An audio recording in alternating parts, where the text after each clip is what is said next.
Hello friends, welcome to MKG kitchen.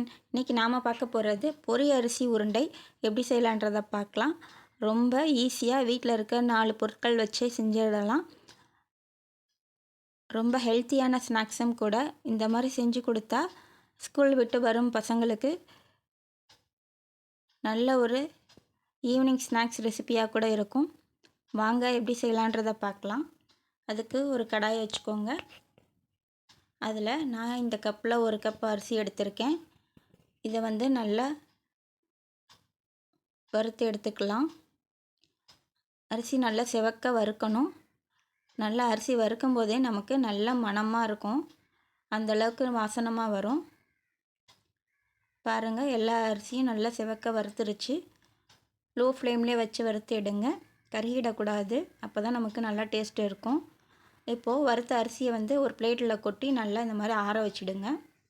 அரிசி எவ்வளோ அழகாக செவக்க வறுத்துருக்கு பாருங்கள். இப்போ அடுத்ததாக இதுக்கு தேவையான வெள்ளை கரைசல் எடுத்துடலாம். நீங்கள் வெல்லம் இருந்தாலும் பாகு காய்ச்சி வடிகட்டிக்கோங்க. அப்படி இல்லைன்னா நாட்டு சக்கரை கூட சேர்த்துக்கலாம். இப்போது அரிசி ஆறிடுச்சு. இதை ஒரு மிக்ஸி ஜாரில் சேர்த்து அரைச்சிக்கலாம். அது கூடவே 4 ஏலக்காவையும் சேர்த்து நல்லா நைஸாக அரைச்சிக்கோங்க. இப்போ வாங்க அடுத்ததாக ஒரு கடாயை வச்சு அதில் 1 ஸ்பூன் நெய் விட்டுக்கலாம். நெய் காஞ்சதும் முந்திரி பருப்பை வறுத்து எடுத்துக்கலாம். இது கூடவே தேங்காய் துருவல் வச்சுருக்கேன். இதையும் ஒரு 3 ஸ்பூன் தேங்காய் துருவல் சேர்த்துக்கலாம். இது எல்லாத்தையும் நெய்யில் அப்படியே நல்லா வறுத்தோம்னா நல்லா வறுபடும் போதே நல்ல வாசனை வரும். அந்தளவுக்கு மணக்க இருக்கும். இப்போ நாம் அரைச்சி வச்ச அரிசியையும் இது கூட சேர்த்துக்கலாம். இதையும் ஒரு வறுத்துட்டு இது கூட நாம் எடுத்து வச்ச வெள்ளை கரைசலையை சேர்த்துக்கலாம். வெள்ளை கரைசல் சேர்த்ததுக்கப்புறமா இதுக்கு தேவையான அளவு தண்ணி சேர்த்துக்கோங்க. ஏன்னா அரிசி நல்லா ஊறி வெந்து வரும்போது நல்லா நிறைய இழுக்கும். அந்தளவுக்கு தண்ணி ஊற்றணும். அப்போ தான் நல்லாயிருக்கும் நமக்கு சாப்பிட்றதுக்கு. லட்டு நல்லா சாஃப்டாக வரும். இப்போ நாம் ஊற்றின அளவு பாருங்கள், தண்ணி எல்லாமே நல்லா வற்றிடுச்சு. அந்த அளவுக்கு தண்ணி அரிசி நல்லா எல்லாத்தையும் இழுத்துடுச்சு. நல்லா அரிசியும் வந்திருக்கு பாருங்கள். இந்த ஸ்டேஜில் நீங்கள் இனிப்பு தேவைன்னா செக் பண்ணி பார்த்துட்டு சேர்த்துக்கோங்க. இப்போ இது கூட கொஞ்சமாக இன்னும் நெய் விட்டுக்கலாம்.